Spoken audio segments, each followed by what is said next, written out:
July of 1863, over 50,000 men were killed, wounded, or went missing in 3 days in Gettysburg, Pennsylvania. They buried them so fast, they left pieces behind.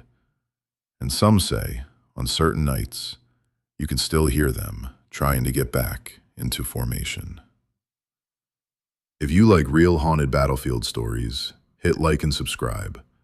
I post a new, true-feeling horror story every night at 11 p.m. Eastern. Now turn the lights down. This is what happened to me on Little Round Top. I spent last summer working as a ghost tour guide in Gettysburg. There are 21 tour companies in 4 blocks now, all telling the same stories. But after midnight, when the tours are over, the real guides go up to Little Round Top. That's where Colonel Joshua Chamberlain and the 20th Maine made their desperate bayonet charge. The park closes at 10 p.m., but there is a back way in through Devil's Den, through the boulders where the sharpshooters died. That night, it was just me and 2 other guides, Jess and Marco.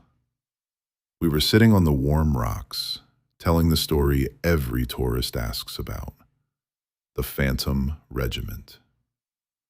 If you have been to Gettysburg, you have heard of it. Rangers, historians, and skeptics have reported it for over 100 years. It is not one ghost. It is a full Confederate regiment. You do not see them first. You hear them. A drum. Then hundreds of footsteps marching in mud that is not there. Then rifles cocking. And then, through the trees, you see them in tattered gray, heads down, marching toward the cemetery wall where they vanished. Jess was halfway through the story when we heard it for real. Thump, thump, thump, thump. A Civil War field drum. Down below us, in the slaughter pen at Devil's Den.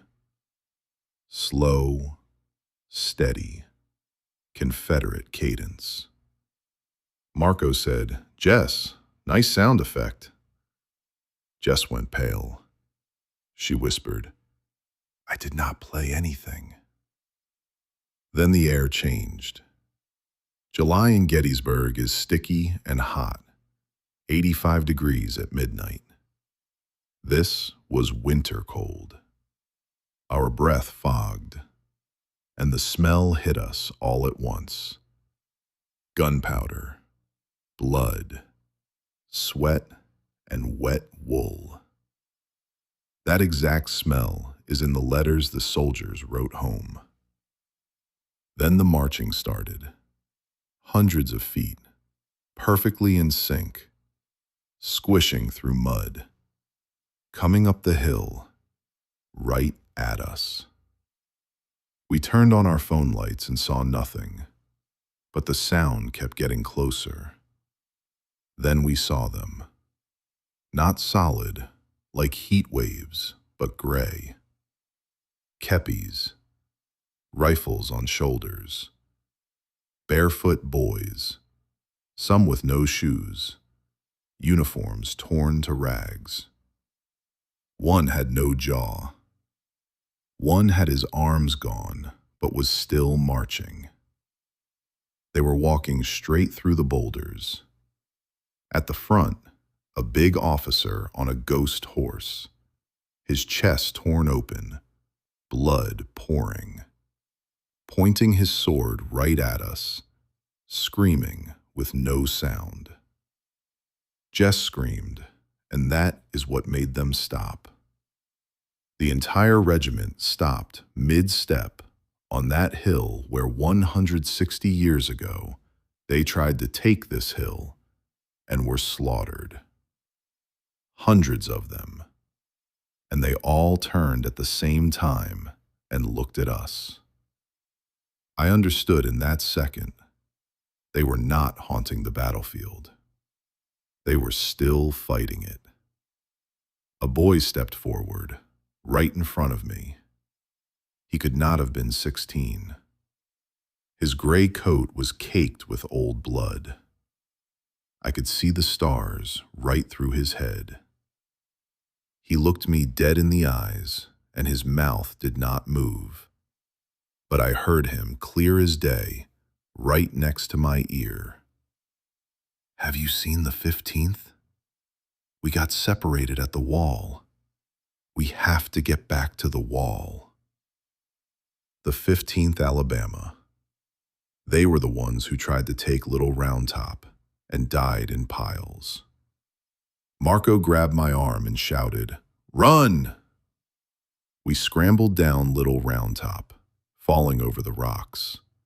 And the whole time we could hear them behind us, not chasing us, retreating, panicked, crying for their mothers. That drum going wild, fast now, like a heart beating out of its chest. We hit the Devil's Den parking lot, and the air snapped. Hot again. Crickets chirping. Normal. We looked back up the hill. On top of Little Round Top, in the dust where we had been sitting, were fresh boot prints. Hundreds of them, all barefoot. All pointed toward the National Cemetery. And one set was exactly where I had been sitting. Inside the print was a single, rusted Confederate infantry button, still warm. I still have that button in a baggie in my drawer. I do not give tours anymore, but sometimes at 3:13 a.m., the exact minute Pickett's charge failed on July 3rd, I hear it outside my apartment here in Phoenix.